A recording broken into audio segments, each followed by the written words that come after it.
Welcome to the Sunday Spit Roast, skewering up the world for good old-fashioned roasting. This is part 2 of Wizards and Fad Dieting. Thanks for coming back to hear the conclusion. Featuring Charlie, Frank and Damien, with special guest, Dave Brockway. The Sunday Spit Roast. So yeah, talking of misinformation, I just dug up a clip here from an old programme that some of you may remember called You Are What You Eat, from a doctor, Gillian McKeith. But she's just basically laying into an overweight woman and making her feel brilliant about herself. So let's just watch that now quickly. Gillian's also sent some of Laura's blood to the lab for Dr. Sanj to analyse. What's it like being in the bathroom with your poo? It can be really smelly. This could choke the neighbourhood. I'm amazed you haven't had complaints from the neighbours, actually. Not just shocked then, just appalled, just ashamed. If you switch to fresh fruits, vegetables, beans, grains, seeds, nuts, legumes, seaweeds, healthy fibre, you will produce a completely different poo. One that is aromatic. One that doesn't send you running and screaming from the bathroom. I'd like to just correct on something. We don't produce poo. Poo is a byproduct of eating. Right? We don't we're not machines that produce poo. That have to be aroma. What do you call it? An aromatherapy? Aromatic. An aromatic poo. Is that a Chinese reference there? Yeah. What, like a fried aromatic shit? Is that Basically, the reason why I've dug out this little clip is because it's classic Gillian McKeith, the diet doctor. Channel 4 incredibly higher to blame for all the publicity that they gave her. She speaks science. She has books with all these little transcript notes in the corner that make it look like they're referencing all of this detailed stuff. But to anybody that actually works in the actual scientific community, this woman is a complete and utter joke. She talks about chlorophyll that you can oxygenate your blood with by eating green leaves, but any 14-year-old biology kid at school doing his GCSEs will just know that that's ridiculous, because chlorophyll only works in the process of sunlight. There's no sunlight in your gut, and even if there was, you wouldn't absorb any oxygen because you don't have gills in your gut like a fucking fish. No. It's just nonsense. so? She's both literally and metaphorically talking shit. Yes, she is. And she's a pill-pushing nutcase. She's got horny goat juice that's supposed to increase your libido. But I mean, again, I just found that so offensive because she's sitting with this poor lady who's obviously, doesn't appear to be very happy with her size. She is quite large for the benefit of people who are listening to this.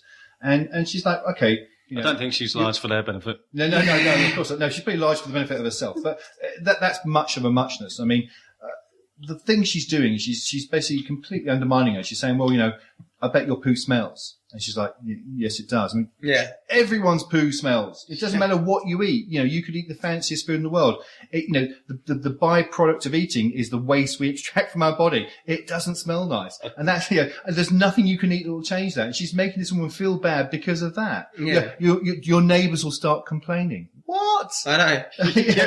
Has anyone ever had that? Yeah. Sorry, mate. I'm really sorry. I know we're next door and I don't want to be a dick, but your poo stinks. Yeah. Would you mind keeping it down a little bit? Why have you drilled through the bathroom wall and stuck your nostrils on it? Exactly. Why don't you stop smelling it and go away?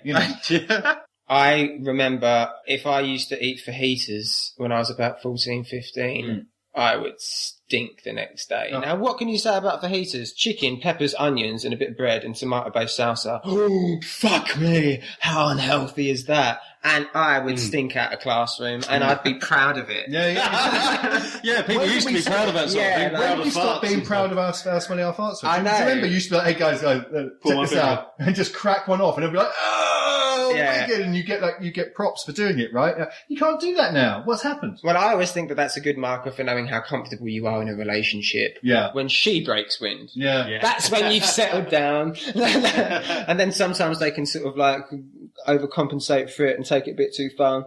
Crack one off on your knee as they're walking past and start giggling. That's when you think, I've been a bit lenient now. She's farting on me. I found it annoying in school when some kids would fart in class and then the teacher would have a go at them and say, stand outside. And you just think, fuck off. I think you say, never go at you. Yeah, no. Stanton! I remember Nick Spinney. Tonight, was it last night? Someone, Nick Spinney, did it once, and his face was bright red. He was ashamed, but he just it was just like, get outside. It goes back to that point, that sort of Christian way of thinking where you're embarrassed about the body. Yeah. You humiliate people for having a body and having bodily functions. I think she accused him of doing it on purpose because it wasn't a silent fart, it was a loud, prominent fart. And the decision there was, well, you obviously did that to take the piss. Yeah.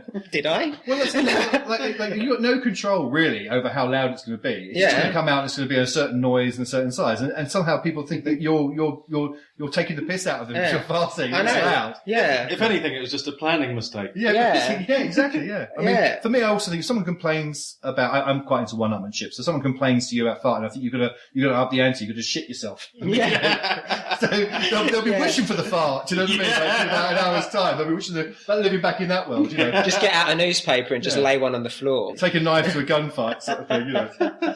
It's the Chicago way, you know, so that's the way to look at it. But that's back to the McKeith thing.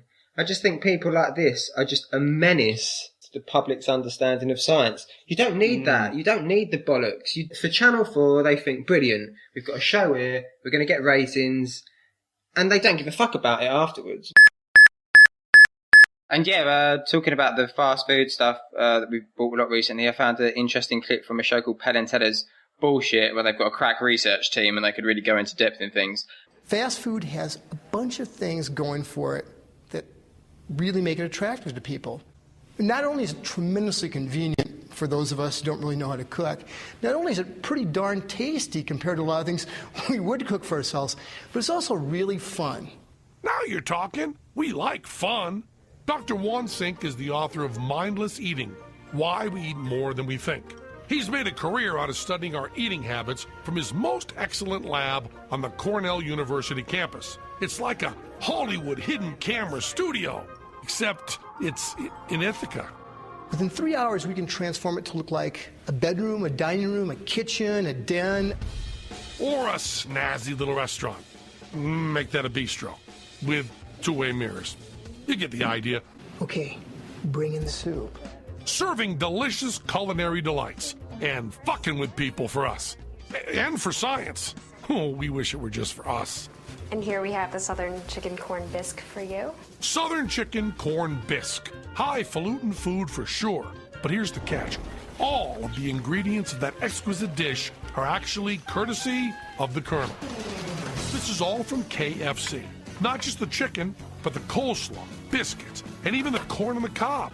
And what do they think of it? It's like something my grandma would make. I like it. I like the different texture and the taste. It's all, fits very well together. Food is the biggest mystery in most of our lives.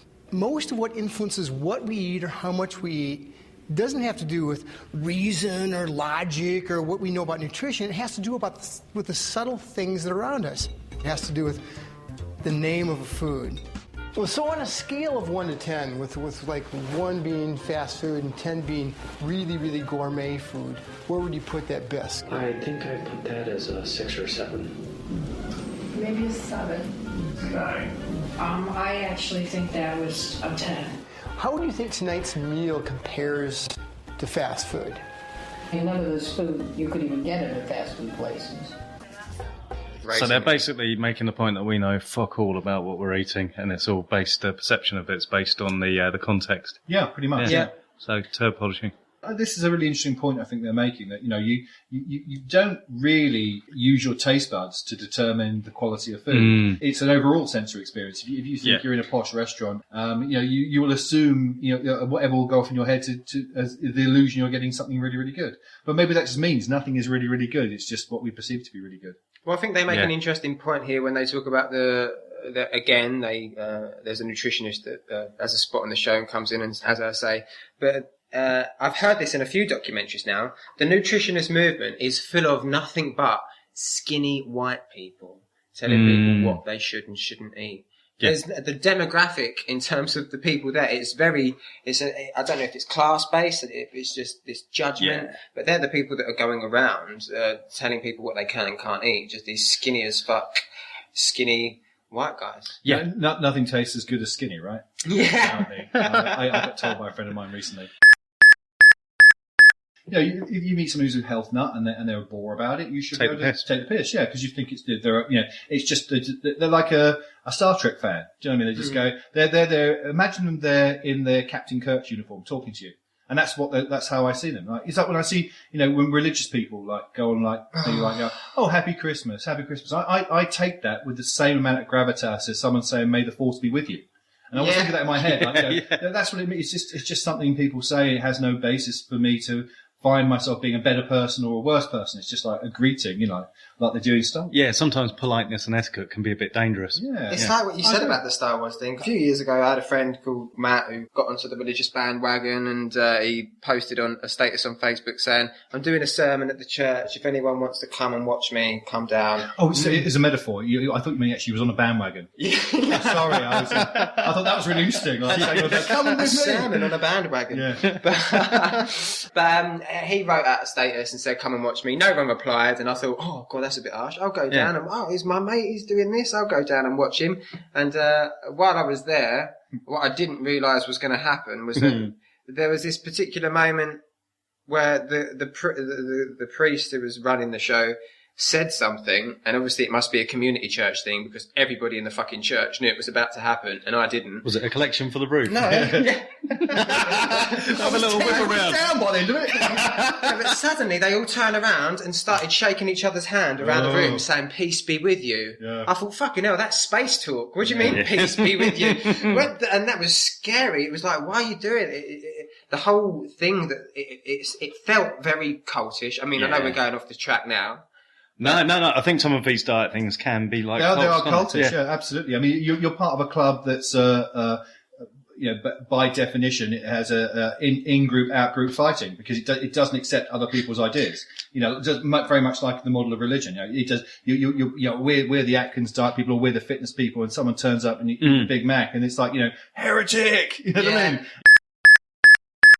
I remember a few years ago we were having a barbecue. I think about 2 hours before we were going to kick off, one of her friends texted her and said, I only eat white dairy products. I hope that's not going to be a problem.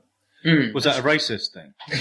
Well, that's it. I was just like, what is a white dairy product? I don't understand. She was like, I don't know what to do. What should I cook? I was like, hang on. It's 2 hours before this thing's kicking off, and she's just texting you to say, oh, by the way, I've got this really strange dietary requirement based on, my intolerance to, reason and or whatever it is, intolerance to white dairy products. Yeah. And when we got there, I actually felt physically compelled to ask this lady, I'm so sorry, what is a white dairy product? Yeah, I've looked up those two words on the internet. There's no search for them. Why are you, trying to derail this barbecue, 2 hours beforehand about this thing? I'm sure. Oh no, it's basically the whites of eggs, anything that's white that's in dairy products. I bloat up. I expand like a balloon if I have this. Really, that's something bread. Like bread. When did bread become something that everyone has to do the Dracula style cross out? I've got a wheat intolerance. I'm intolerant to wheat. If I eat it, I bloat up. It's bread.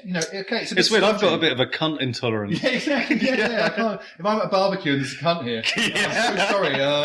Would you mind it? Could I be part of the barbecue section that doesn't have cunts in it? Yeah. So I bloat up massively every time there's a cunt around. I think the reason why those problems sort of are happening is because in the last, let's say, 30 years, maybe since the 70s, when the diet thing started kicking in, medical things were suggested, but they were taken to the extreme, to the point where they were actually bad. So the no-fat diet, it was like, fucking avoid all sorts of fat, ended up not being a good thing. So then it was a no-carb diet. Completely avoid carb, not necessarily the best thing. No. But because we're still in that wave, and the information out there is just like 1 minute you read one thing, 1 minute you read the other. That's why you get this sort of fear of, stay away from the pasta! It's like, no. Like, the pasta's fine if I just have it in moderation with everything else. Do you remember in the 1970s, you used to get rock stars who'd take too many drugs and die and stuff. Yeah. And then rock in hotels and travel around the world and just act like complete dicks and do what they like. And then now we're all worrying about pasta. Yeah. What is going on? Oh no! Yeah, where did rock and roll go? Yeah, where's all the mad rappers? It's the Phoenicia of our